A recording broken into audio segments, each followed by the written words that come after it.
of the things I'm quite curious about, Ralph, and I think it ties back to a lot of the, you know, conversation we've had through today Yeah. about leadership and being in your position is when you're dealing with cases like this, when you're dealing with regulatory matters, when we are navigating the geopolitical space, Yeah.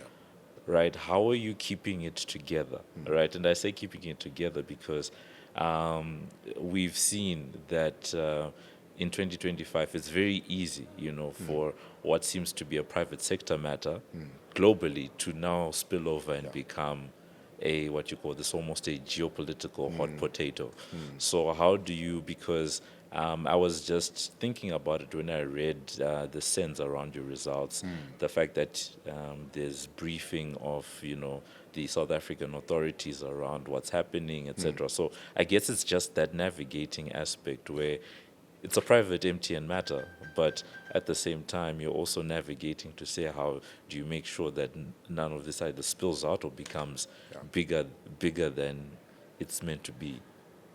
Yeah, look, I mean, when you're a big multinational, I mean, not just MTN, but all the multinationals, you know, you can't avoid being kind of in the kind of geopolitical space and interacting with the states. Yeah, When I say the states, I mean, nation states. yeah, It becomes super critical that you have an ability to engage with the state because of the nature. And you think about the service that we provide as MTN, telecommunication. It's actually an essential service in today's world. yeah, It's almost as people say, it's almost a human right.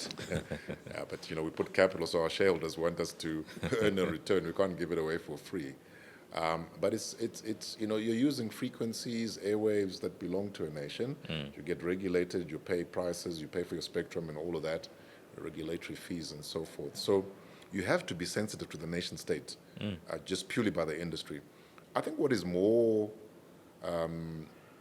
as a group CEO, what I reflect on more is that there is an enormous global, um, you know, I don't want to use the word fight, but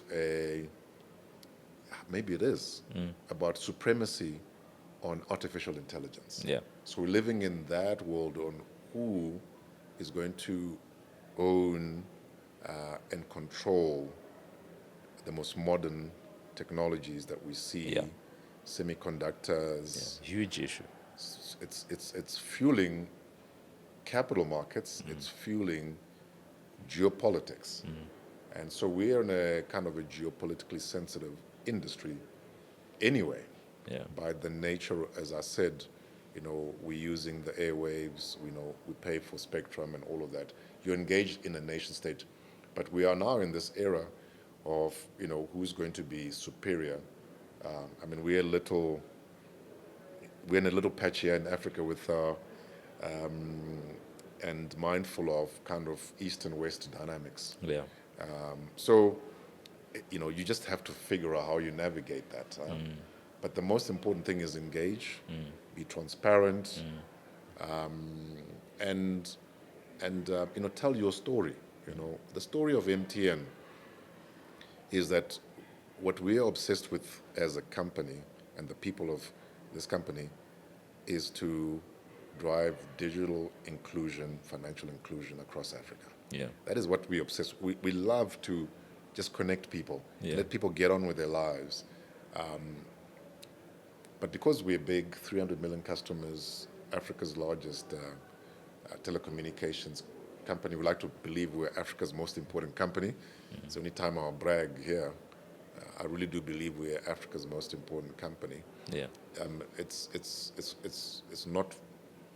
It's not possible that you don't have any nexus towards engaging with the state. yeah, And it's not only us. I mean, you think about the big tech companies in the US, the same, the big tech yeah, companies in China and Europe. yeah, So we're not alone in that dynamic. But to be clear, that's our passion is, how do we get another 200 million Africans connected to the internet? That's the journey that excites us to 2040. Yeah?